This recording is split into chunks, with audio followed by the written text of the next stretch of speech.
la dîme de l'Éternel, le 1/10 de Dieu dans son temple. Dieu a besoin de la dîme, ce que vous donnez dans vos églises. Dieu en a besoin dans sa maison. Il avait parlé à travers les prophètes. L'instruction de la dîme.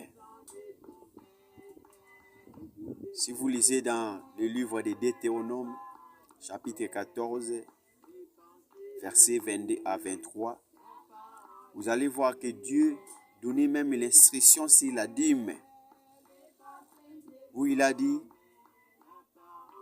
tu élèveras les 1/10 que produira ton champ et tu mangeras toi-même. Donc ce n'est pas que quelqu'un peut manger la dîme de Dieu ou à donner à quelqu'un comme vous le faites aujourd'hui.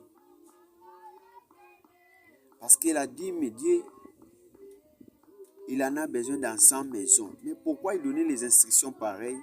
C'est parce que je dis toujours qu'ils étaient dans la loi. Dans la loi, Dieu cachait la vérité. Pourquoi il avait donné ces instructions? Si vous lisez dans le Deutéronome 14, là que je viens de citer, c'est pour ramener, pour qu'un jour, lorsque la vérité viendra par le Fils unique, qu'ils puissent comprendre pourquoi il leur a donné ces instructions.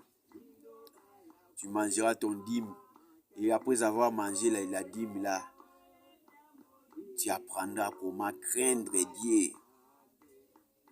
Alors il est allé encore plus loin dans le livre de Malachie, chapitre 3, verset 10, où il a dit, amenez dans la maison du trésor toutes les dîmes, afin qu'il y ait de la nourriture dans ma maison. Pas dans la maison où vous partez glorifier Dieu.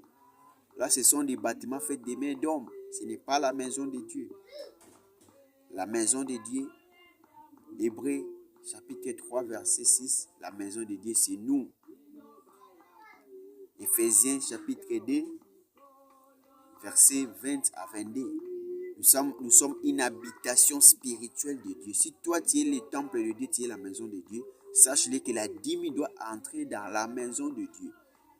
Même les prophètes, l'instruction était ainsi, que la dîme n'est pas, tu vas donner à personne ta dîme. C'est à manger cela toi-même. Mais ces instructions étaient cachées.